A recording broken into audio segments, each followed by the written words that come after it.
been a long day at work. Not to mention, it sort of sounds like a bombing campaign outside of my house right now, because a lot of people are shooting off fireworks already for the 4th of July, really starting it off early and with a bang.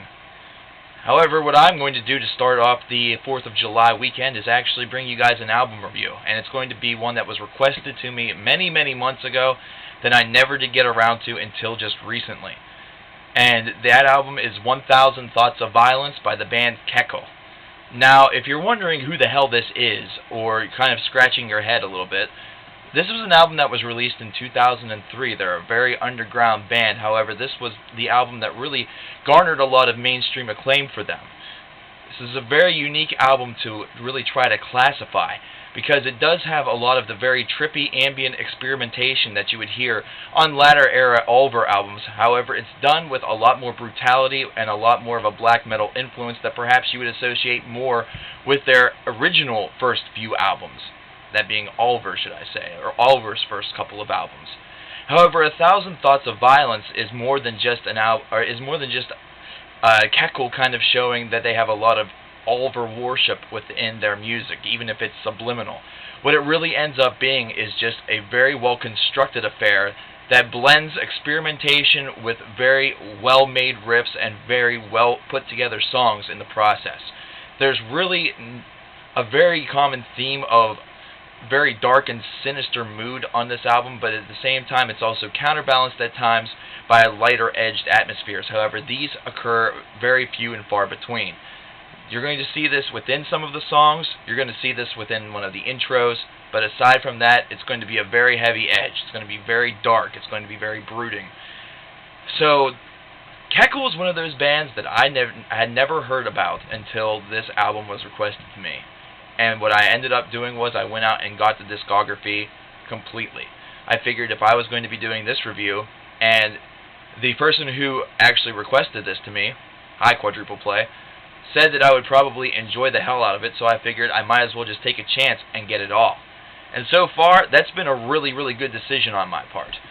Kekal is kind of the band that I've been waiting for to come out of the 2010 crop. If you guys don't know, out of 2010, one thing that I'm always very excited to find is the surprise of the year. You know, the band that I've either never heard of before or never explored before, or a debut album that really just captures my attention and really causes me a lot of acclaim and causes me to really fall in love with a new band. Something that hasn't really happened yet in 2010. Most, if not all, of the albums that I have reviewed and have listened to this year are from bands that I've already known about. And if it was something that I didn't know about from 2010, it either disappointed me or I didn't care enough to even check it out. So, Kekal is kind of filling in the void right now. They're a band that, thanks to Quadruple Play, I am now very deeply into, and I will definitely be listening to a whole heck of a lot more. And that's actually prompting me to recommend 1000 Thoughts of Violence by Kekal for you and to you. The album's only about 50 minutes long. It covers roughly about 9 tracks. Sorry, I had to look over there because I'm about to do a blog TV, and I was set up for it. But the really cool part about this record is just simply the fact that it blends together a lot of the styles that you would hear on Oliver and avant-garde expressionism mixed with a little bit of a darker, brutal black metal / death metal edge, and really pieces it together with absolute just supremacy. It's a beautifully made album. It's very well done. It really captures mood and atmosphere very well, and if you know me, if you've been with me watching my videos for the past year and couple of months, you know that atmosphere is absolutely essential to me liking an album. So Kekal's 1000 Thoughts of Violence definitely gets a huge thumbs up from me. It's definitely an album that I recommend to you guys, the loyal fans of the Cover Killer Nation. And you should definitely just pick up the rest of the discography and really be taken on an awesome musical journey. That's it for me. I'll see you guys next time.